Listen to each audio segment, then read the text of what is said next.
Барлықтарыңа сәлем. Бүгін бізде екінші сабақ тек, дара және қос тектер. Жалпы тек дегеніміз не? Тек дегеніміз бұл HTML элементтері болып табылады. Яғни HTML-дегі қандай да бір мәліметтерді және де қандай да бір өзінің қызметтерін ұсынатын элементтер. Біз тектердің көмегімен сурет қоя аламыз, видео қоя аламыз, текст сала аламыз парақшаға. Және де осы секілді көптеген қызметтері бар. Яғни әр тек ол өзі жеке бір өзіндік ерекшелігі бар. Енді осы тектер негізінде екі бөліктен тұрады. Біріншісі қос тек және де екіншісі дара. Қос тек дегеніміз ол қандай да бір мәліметті, яғни өзінде қандай да бір мәліметті сақтайтын тектерді айтамыз. Қос тектер негізінде мына жерде көріп отырғандарыңыздай, біз өткен сабақта сіздермен бірге H1 тегін қарастырдық. Және де H1 тегі тағы да осы секілді өлшемдеріне байланысты H2, H3 және де H6 секілді осындай тектерден тұрады. Және де бұдан бөлек H тегі негізінде ол тақырыптық тек болып табылады.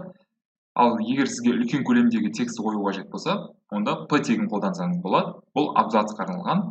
Ал егер қатардағы текстті қою қажет болса, онда бұған span деп аталатын тек бар. Және де дара тектерге келетін болсақ, дара тектер бұл ешқандай да өзінде мәліметтерді сақтамайтын тектер.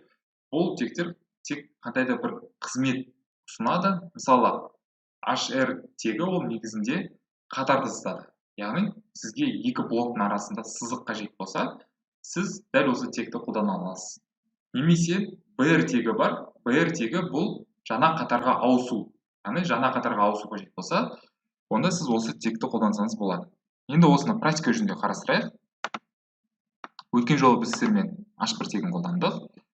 Енді осыны H3-ке ауыстыратын болсақ, онда бізде текст өлшемі азаятын болады. Ал егер H6-ға ауыстыратын болсақ, онда мүлдем кішкентай текст болады.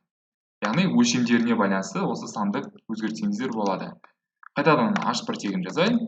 Енді бізге үлкен текстті қою қажет болса, онда мен мына жерде дайын бір текстті көшіріп алам. Және де P тегін қолданамыз.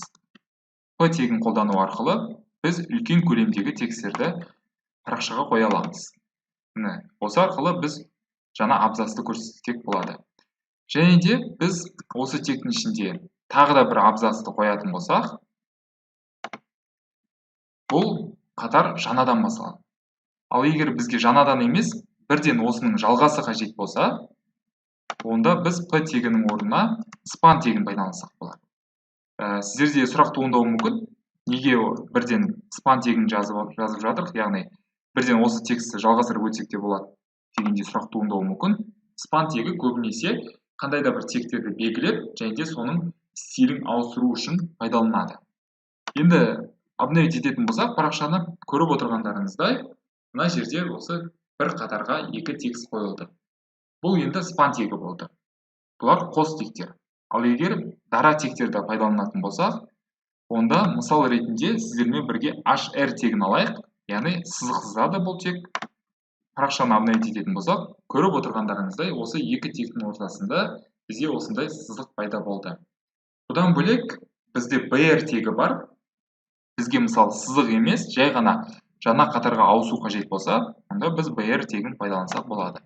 Сол кезде біз осы жерде сызықсыз тек қана осы жаңа қатарға ауысатын боламыз.